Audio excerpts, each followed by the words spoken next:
Cette fois, j'étais vraiment coincée, Rocketman. Bon, je n'ai aucune idée de pourquoi mes pièges n'ont pas fonctionné et ne t'ont pas arrêté avant, mais ça n'a aucune importance. Car cette fois-ci, tu n'as nulle part où aller. Blarg. Blargue autant que tu veux, saleté italienne. Tu ne m'échapperas pas cette fois, et ne m'interromps pas quand je fais mon monologue de victoire. Wow.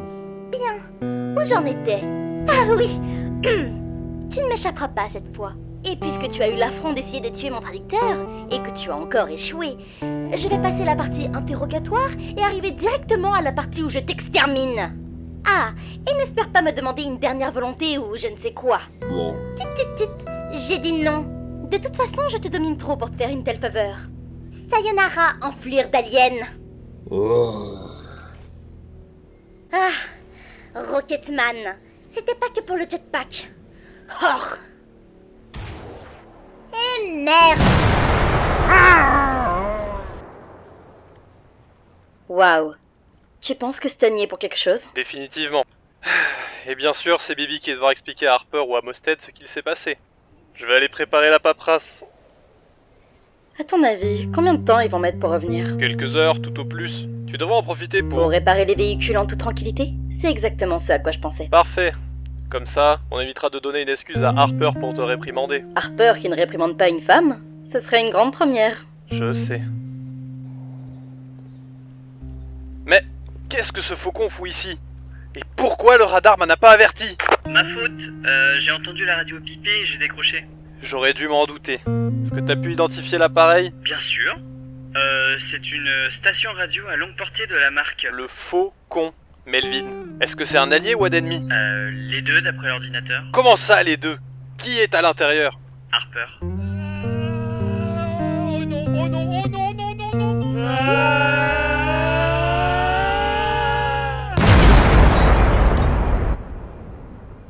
D'accord, je vais voir s'ils ont besoin d'aide. Quant à toi, Melvin, je t'ai déjà dit de ne plus toucher à cette satanée radio. Ah non, tu m'as dit de ne plus toucher le téléphone. Ne touche plus quoi que ce soit dans le centre de commande, compris? Compris. Harper vient d'arriver. Et merde. Bon, je vais vite me remettre au boulot. Avec un peu de chance, il a perdu connaissance pendant son atterrissage foireux. vous vous foutez de ma gueule! Tant pis.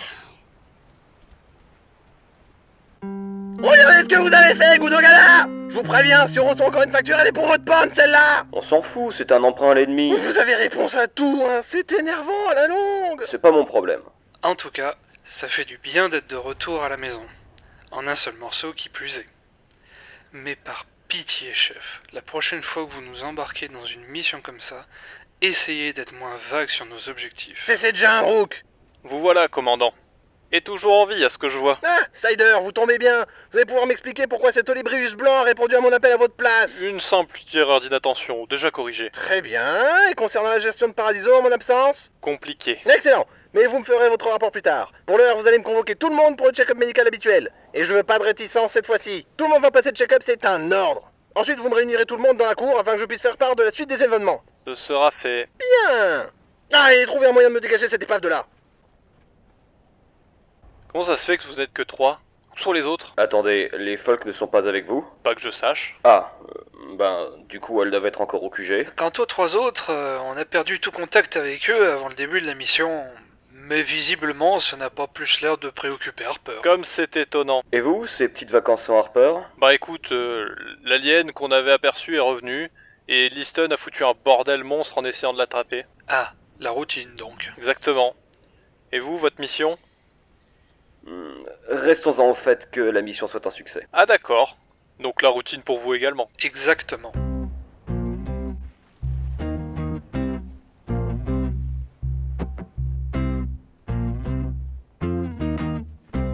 Ah, vous voilà. Il est devenu quoi, Rocketman? On s'en fout de Rocketman! Ok.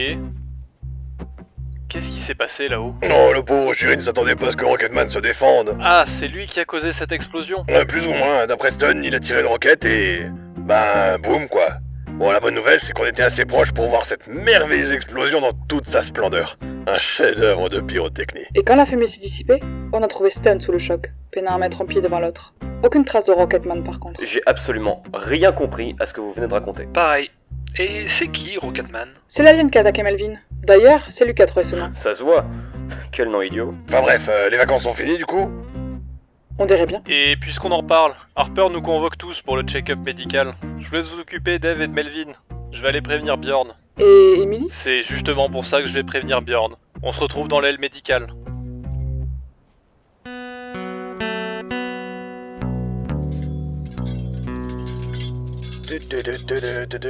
Vous vouliez me voir, patron? Tout à fait, ma chère Catherine. Je voulais savoir où en étaient les préparatifs de notre prochain plan d'action. Les préparatifs avancent bien.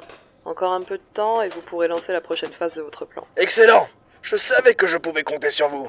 Et concernant nos ressources, Rien d'anormal ou de préoccupant à ce niveau-là. décidément, vous faites vraiment bien votre travail. Ah, voilà. Vous avez l'air occupé, je peux passer plus tard si vous le souhaitez. Voyons, ne soyez pas stupide, Catherine. Et venez plutôt avec moi.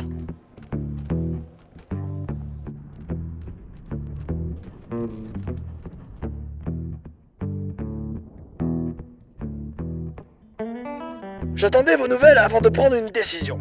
Et maintenant que c'est chose faite, je vous annonce la reprise des tests de notre prototype.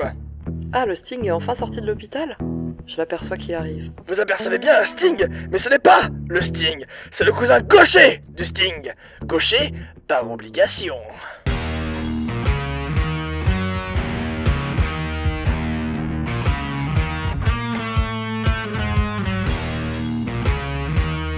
J'avoue ne pas voir la différence avec le Sting.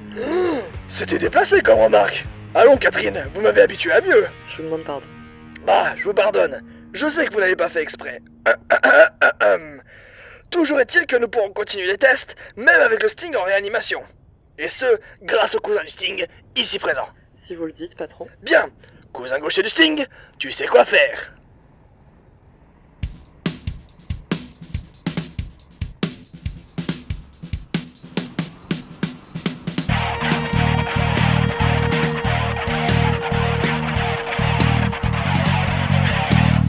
Pour moi, il a l'air aussi doué que le premier Sting. Pour sûr, il l'est. Chez eux, le talent est une question de génétique.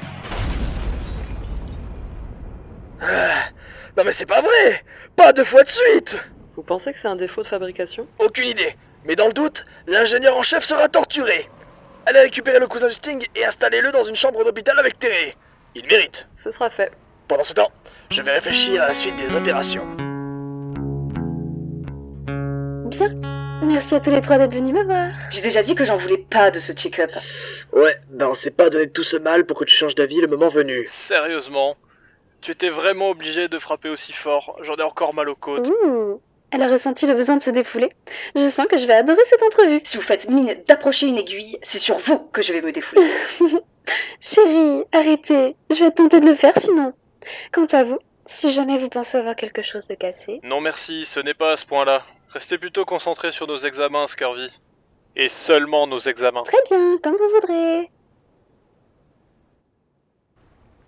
Bon alors, il faut que je m'occupe de Chuck, Lara, Jasper, Mamadou, Eve et Melvin, que j'ai déjà ausculté il y a 30 minutes. Ah oui, c'est un plaisir de vous revoir, docteur. Je vous préviens, Doc. Pas d'entourloupe avec ce check-up. Question. Il y aurait pas moyen de se faire ausculter par Scurvy plutôt? Je sais qu'elle est occupée, mais je peux attendre mon tour. Mais t'es pas bien? Te faire ausculter par Scurvy? T'aimes souffrir, c'est ça? Voyons cesser vos enfantillages. Ce malencontreux incident, soi-disant, ne s'est produit que 2 fois. Et c'était pour la bonne cause. Quel incident? Il a essayé de voler mon sang. Mon sang! Mais pourquoi faire? Sachez, jeunes gens, que mes recherches sur la synthétisation de la poisse de Dumberman ne regardent que moi. Et moi aussi peut-être, non? Écoutez, nous discuterons de cette divergence d'opinion plus tard. Bien. Qui désire commencer? Je me porte volontaire. J'apprécie votre entrain, mais ce n'est qu'un examen de base. Vous pouvez vous détendre. Je suis extrêmement détendu. On dirait pas. C'est comme ça que je manifeste mon calme. Vous le savez mieux que quiconque, Doc. Dans ce cas, allons-y. Passons à l'évaluation psychologique, si vous le voulez bien. Si ça me permet de rester à une distance raisonnable de vous, ça me va amplement. Vous me flattez, Emily. J'adore ça. Scurvy, restez concentrés, s'il vous plaît. Je vais faire de mon mieux. Alors... Ah, Bjorn. Uh-oh. D'après ce qui est écrit sur votre fiche, je dois vous évaluer en priorité... pour vérifier si vous n'êtes pas susceptible d'avoir un comportement dangereux. C'est arrivé qu'une fois. Et c'était un accident. Un accident? Pas vraiment, non. Même moi, j'aurais pas osé le faire. Votre dossier ne mentionne pas les détails de cet incident. Pouvez-vous m'en dire plus? Un soldat m'a cassé les pieds. Je lui ai tiré dessus. Rien de plus. Vous avez tiré sur l'un de vos alliés? Avec mon sniper, oui. Incroyable! Et au moment de presser la détente, est-ce que vous avez eu une once de regret? De la peine? Ou au contraire de la joie et un certain soulagement? Je veux savoir ce que vous avez ressenti. Ma foi, juste un léger recul. Vous êtes certainement le patient le plus fascinant que j'ai eu de toute ma carrière, Bjorn. Je sais que venant de vous, c'est un compliment, mais je sais pas si je dois le prendre comme tel. Et vous, Émilie? Est-ce que vous étiez là au moment des faits? Non, David non plus d'ailleurs. C'est le QG qui nous l'a appris, en même temps que leur décision de nous transférer ici, à Paradiso. Tu sais très bien que c'est loin d'être la seule raison. C'est vrai. Tiens, puisqu'on en parle, pourriez-vous m'en dire plus à ce sujet? Si ce n'est pas écrit dans votre dossier, ça ne vous concerne pas, Scurvy. Je ne parlais pas des raisons de votre arrivée à Paradiso. Je parlais de votre ressenti vis-à-vis de tout ça. Le fait que vous vous sentiez coincé ici, notamment. Ce n'est pas l'endroit qui vous dérange, n'est-ce pas? De toute façon, grâce à David et Bjorn, vous vous tenez suffisamment à l'écart de tout ce qui pourrait nuire à votre petit confort. Mais vous avez horreur de devoir rester à la même place, hein? Si vous n'avez pas un objectif sur lequel vous concentrer, vous perdez patience. Et l'idée de faire quelque chose vous obsède. Vous avez peur de vous arrêter, car vous arrêter implique le risque de ne plus jamais repartir, et ça c'est votre plus grande peur. Une peur aussi bête que rationnelle, je vous rassure. On a tous ce petit truc absurde qui fait partie intégrante de notre personnalité. Putain, vous êtes vraiment flippante à être rentrée comme ça dans ma tête. Merci, Millie. Vous aussi, vous êtes effrayante quand vous pointez votre arme sur moi. Ah, désolé. Réflexe. Elle arrive à nous disséquer juste avec des mots. Elle est forte. Très forte. Trop forte. Venant de vous, je le prends comme un compliment. Allez, promis, les prochaines questions sont de simples questions de routine. Je vais maintenant vous demander votre orientation sexuelle. Oh, pardon, c'est pas mon questionnaire. Mais qui pourrait bien avoir envie de savoir ce genre de choses? Oh, un tas de gens, vous savez. Bien, reprenons avec le bon questionnaire cette fois. Et avec ce dernier test, j'ai toutes les données dont j'ai besoin. Est-ce que c'est grave, docteur? Ou contagieux? Ou pire, les deux? Du calme, Malvin. Tu n'es pas plus malade que d'habitude. J'ai juste vérifié si tu étais encore en état de te battre. Et le fait que tu le sois me surprendra toujours. Ouf! J'ai eu peur d'attraper quelque chose d'irréversible. Heureusement que vous êtes là pour nous faire part de bonnes nouvelles. Tiens, en voilà une autre. Tu es un imbécile. Félicitations. Merci. Vous êtes tous déclarés valides, et vous pourrez continuer à travailler. Même ceux qui ont des résultats assez moyens. Qui a bien pu obtenir ce genre de résultat à un check-up médical? Eve. Mais vu qu'elle n'est pas soldat, c'est normal qu'elle soit un peu en deçà des conditions physiques requises. Et Mamadou... Mais lui, je le soupçonne d'avoir fait exprès pour que je l'invalide. Ça valait le coup d'essayer. Du coup, vous pouvez tous retourner travailler. Je transmettrai vos dossiers complets au QG dans quelques jours. Et avant que vous partiez, Harper m'a demandé de vous prévenir qu'il vous attendait tous dans la cour. Ou si on reprend ces termes, il m'a demandé de dire à ce tas de bons à rien de se réunir dans la cour avant que je vienne les chercher moi-même à coups de pompe dans leurs fessiers musclés. Effectivement, ça sonne très Harper comme phrase. Et dire que vous avez eu la chance de pas l'avoir dans vos pattes pendant quelque temps. Quand est-ce que ça va nous arriver à nous? Mais, un jour, probablement.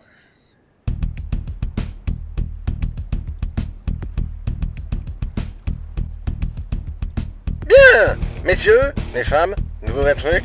Si je vous ai réunis ici, c'est tout d'abord pour vous faire part de ma victoire absolue sur la Snake Company, grâce à un plan sans faille et sans aucun accroc, ni aucune perte. Excepté Yann, Jim et Rick, chef. Hook, cessez vos bêtises, ils ne sont pas perdus, ils avancent vers une autre victoire. Une victoire moins importante que la mienne, mais une victoire quand même. Si vous le dites, chef. Et maintenant que nous avons porté un coup critique à l'ennemi, Mosted a d'ores et déjà besoin de nous pour la suite des opérations. Oh, ça veut dire que... Exactement, mon cher subordonné explosif, on retourne au QG. La joie me submerge. On pourra peut-être en profiter pour récupérer les folks. Essayez de ne pas gâcher la bonne humeur de tout le monde avec vos bêtises, Hook. Attendez qu'on soit arrivé pour ça. Allez, tous au QG. Bon, bah les vacances sont officiellement finies. J'espère que Mosted nous a prévu quelque chose de palpitant. Arrête de faire semblant, Emily. Tu sais très bien qu'il va pas nous faire déplacer pour une mission de routine. J'espère que ce sera pas trop long. J'ai encore des véhicules à réparer. Comment ça, des véhicules à réparer? Qu'est-ce que vous avez fichu en mon absence? Vous voulez la version longue ou la version courte? Je veux la version où vous évitez de vous foutre de ma gueule! Dans ce cas, vous devriez peut-être attendre mon rapport. C'est quand qu'on arrive? J'ai oublié de prendre mon goûter. Melvin, chut.